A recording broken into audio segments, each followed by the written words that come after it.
When you get the chance to talk to Tom Holland, I mean, this is someone who's played Spider-Man, which in our current world, playing Spider-Man's about as famous as you can get.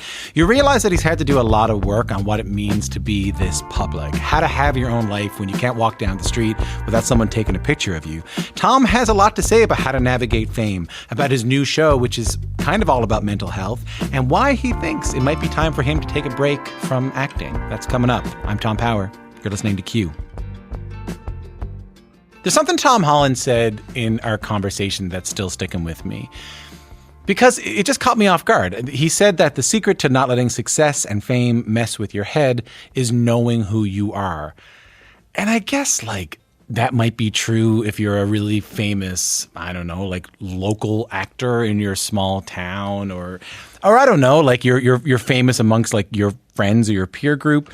But when you're Tom Holland, when you have been acting since you were 11 years old, when you were Billy Elliot at 11 years old in the West End, London, when you've been Spider-Man when you were 19, like the biggest Marvel thing in the entire world, how do you not let it get to your head when you can't walk down the street without being photographed? Well, Tom's going to talk a little bit about that, and I think one of the ways that he's been able to navigate it is taking on work that's been meaningful to him. He has this new show on Apple TV. It's called The Crowded Room. It's about a guy named Danny Sullivan who was arrested following his involvement in a shooting in New York City in 1979.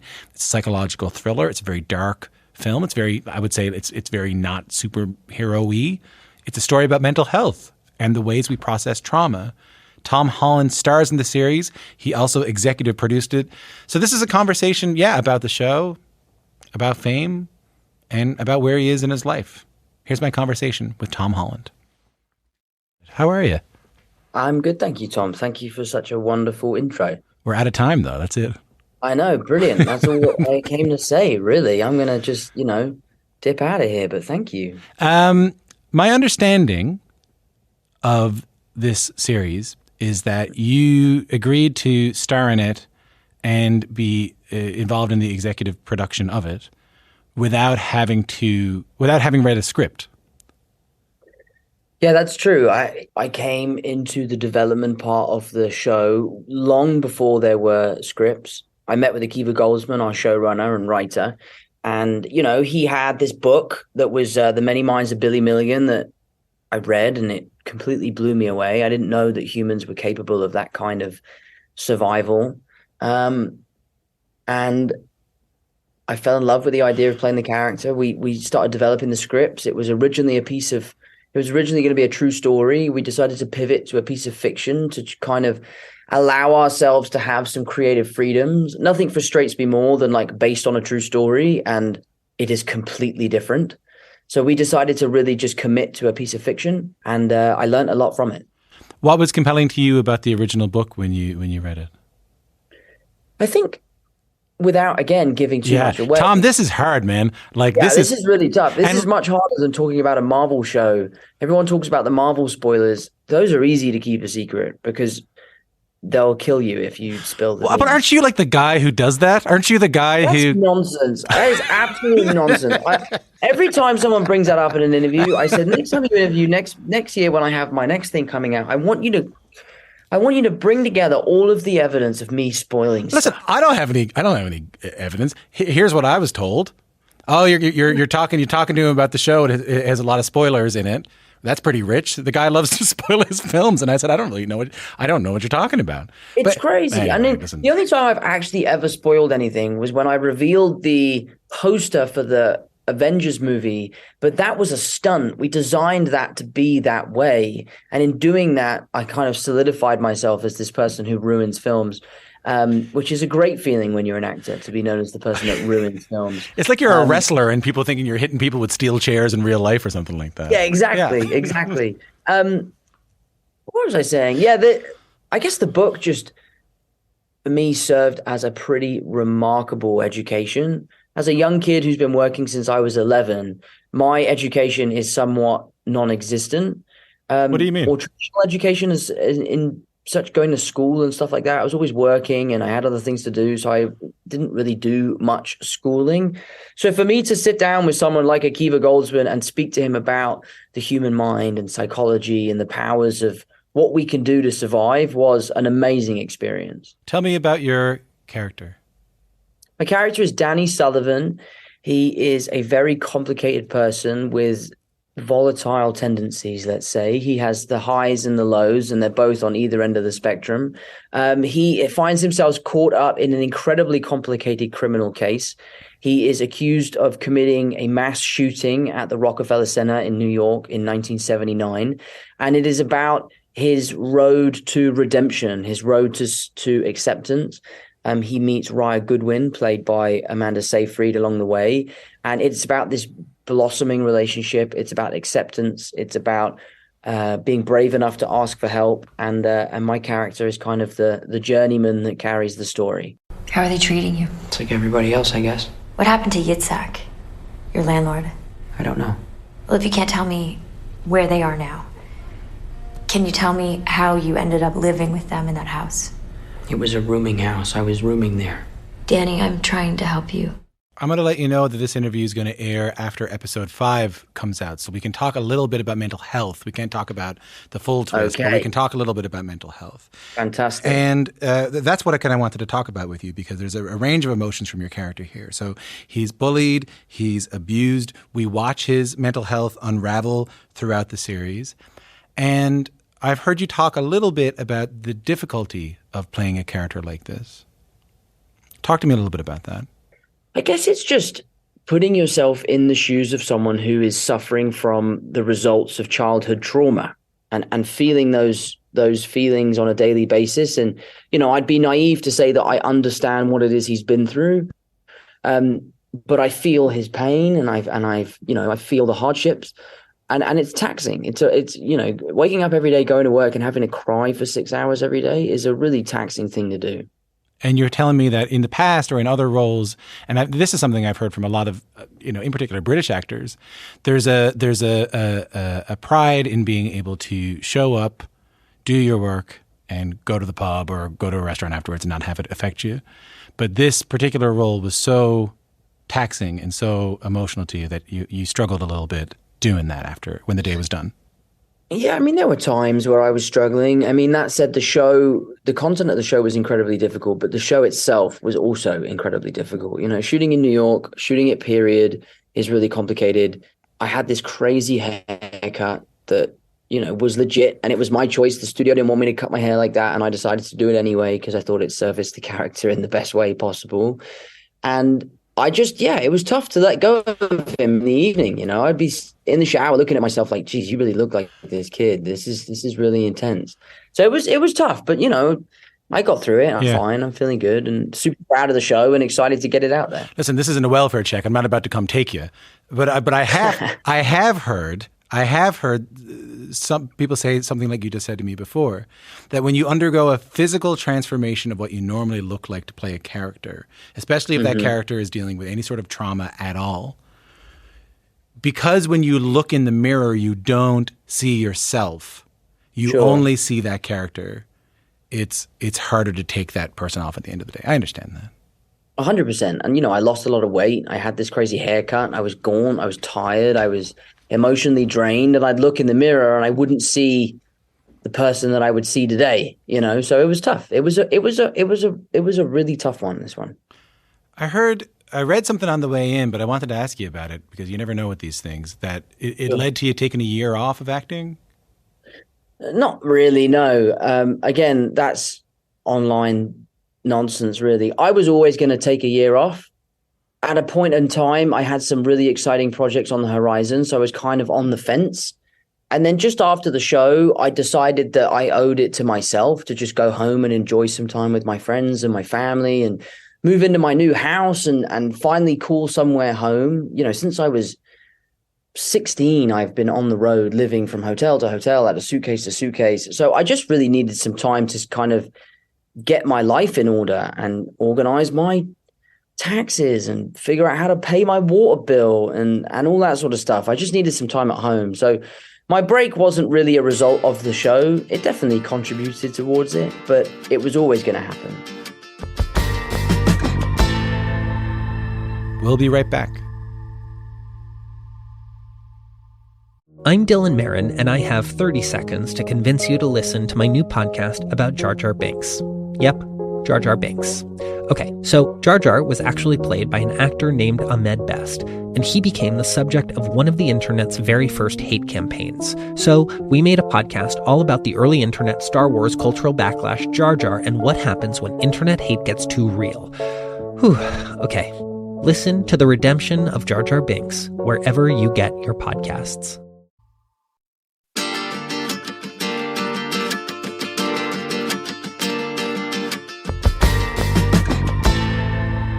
You mentioned you were acting since you were how old?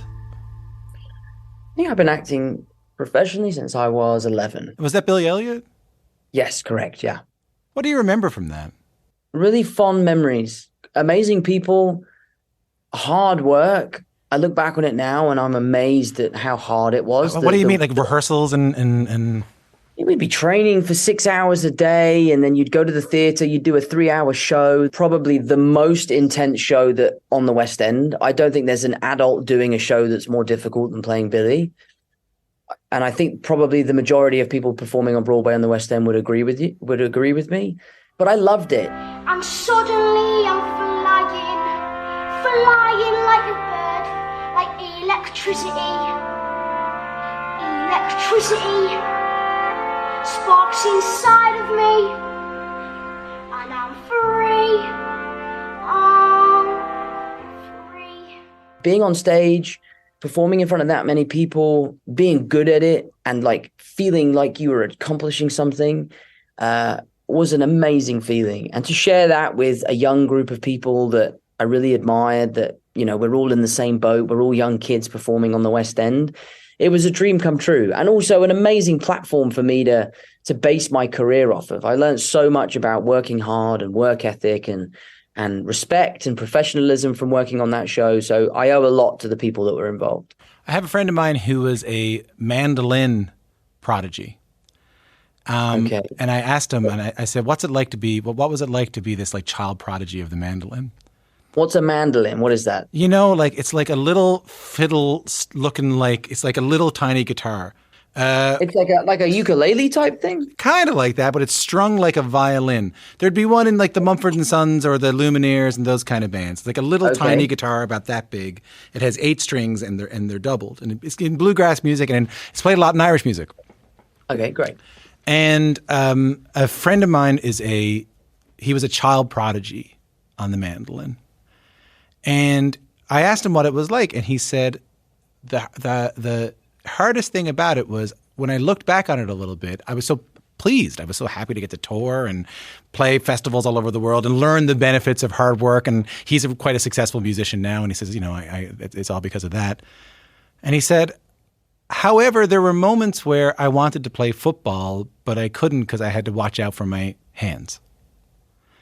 There were moments where I wanted to go to a school dance, but I couldn't because I had a gig. And I guess when you just told me that story about Billy Elliot, but I also just thought about what you told me at the beginning, which is that, you know, I never got to go to school. I never got to have these more traditional things. Did you feel at all? I mean, you don't have to tell me, but did you feel at all like you were missing out on a more traditional childhood? Not really. Yeah. I wouldn't have traded my experiences for anything. And the secret is you might be under contract and you're not allowed to go snowboarding. Guess what? I go snowboarding all the time. They just don't know about it. So like, it's like, I don't care. Like, I'm going to live my life. I'm going to enjoy myself. I'm confident that I'm not going to break my leg. Is that real? Is that a real thing? They'll do that to you? Is that real?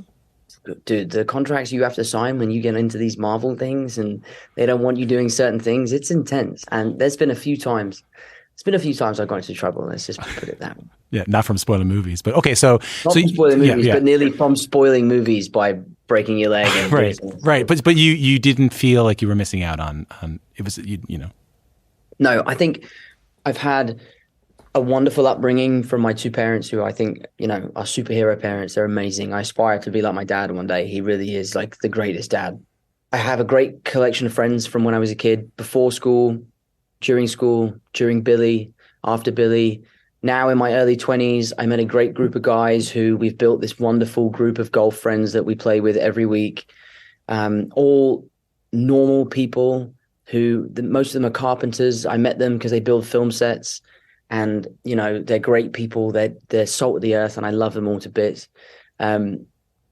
So I have had such a charmed life, surrounded by such wonderful people, doing such amazing things, and I wouldn't have changed any of it for the world. And if I wanted to play football when I was a kid and I was doing Billy Elliot, you best believe I was playing football, and I just wouldn't tell anyone about it. I'm glad to hear it. I think that fame, especially at a young age, can be unmooring. And there are no shortage of stories of people who didn't make it out as successful, or when I say successful, happy and well-adjusted as you did. Oh, that's very kind of you, mate. I appreciate But that. you know what I mean, right? I know exactly what you mean. And I have plenty of friends who I've come up with who, have changed, and their lives are different, and we have different outlooks on the way you should be behaving in certain ways. I think the biggest thing for me is that I never chased this life. I never wanted to be famous. I never wanted to be an actor. I just was a young kid who loved dancing, and Billy Elliot kind of happened. And then after Billy Elliot, I got an agent. Again, I didn't look for an agent. She found me. She sent me to an audition. I didn't ask her to. She just found one. I went to it. I got the job. It was shooting in Thailand for 5 months. Who in their right mind is going to say no? I thought it'd be really fun. I ended up working with Naomi Watts and Ewan McGregor and Juan Antonio Bayona, and it opened up this world to me. And even then, it was a hobby. It was something I was doing for fun. It was like a summer school. My brothers came. My mum and dad came. We had this unbelievable time away. And I just never stopped doing it. I just was lucky that I was getting jobs, and I was lucky that I was enjoying it. I was lucky that I was meeting people that were good role models for me. And there came a time where I reckon I was probably 16 or 17. I had to look myself in the mirror and be like, what do I want to do when I grow up? And I was like, I guess I'll just keep doing this acting thing because it's great. I love it. I love the traveling. I love the people. I love the storytelling. I love the creativity.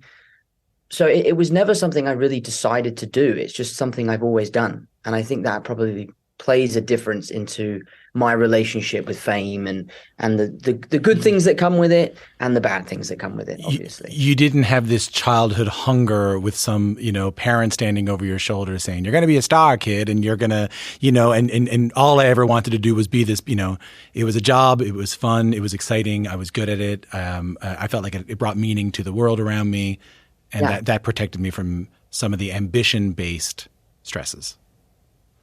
It was, in layman's terms, it was a hobby. It was something I did as a kid because my mum thought what a great thing for him to do during the summer. And then it became a career. Ever since I got bit by that spider, I've only had 1 week where my life has felt normal. That was when you found out. You're flying out into the darkness to fight ghosts. What do you mean? They all die fighting Spider-Man. It's their fate.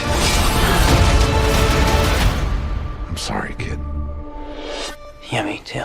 Listen, I'm cautious about talking about this stuff because I know you're doing a show which is brilliant and about like mental health and about crime and a bunch of stuff I can't talk about.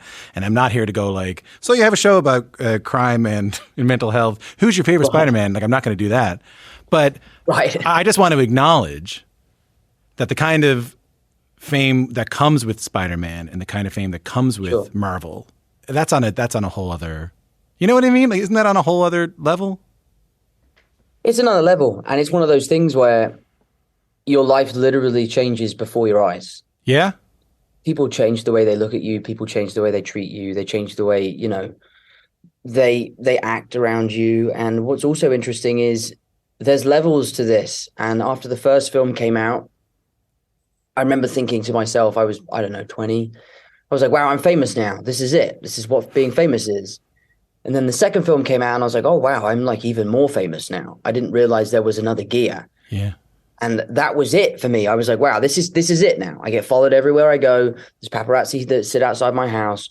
I can't have a relationship with someone without it being front page news. And then the third film came out and it kicked up to another level that has now been life-changing. And also, I've met some amazing people along the way that have helped me who have all been through this. And there's a wonderful network of young people who are going through this at the same time. And we all have this crazy bond because of, it's weird, like walking into a restaurant and everyone knowing who you are is a really weird feeling. Yeah.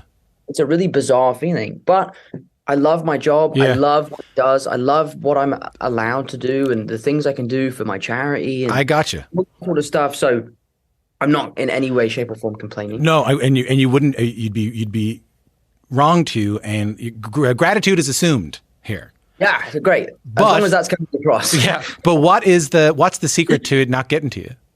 What's the secret? Like, I'm not going to ask. You have a very private, important text group and friend group, and I'm happy about that. Thank you. But you're welcome. But what is the secret? I think the secret is knowing who you are and staying true to yourself and not believing what you read about yourself online, because more often than not, it's not true. I think it was Christian Bale that said this. It really stuck with me. And he basically said, if you have a problem with me, text me. And if you don't have my number, you don't know me well enough to have a problem with me. And for me, that's been really informative because it has meant that I really, really care about the opinions of people that know me for me. There have been times in the last 5 years where friends have been like, bro, you need to like chill for a second. You're getting a little bit lost. And those are the moments that are really informative.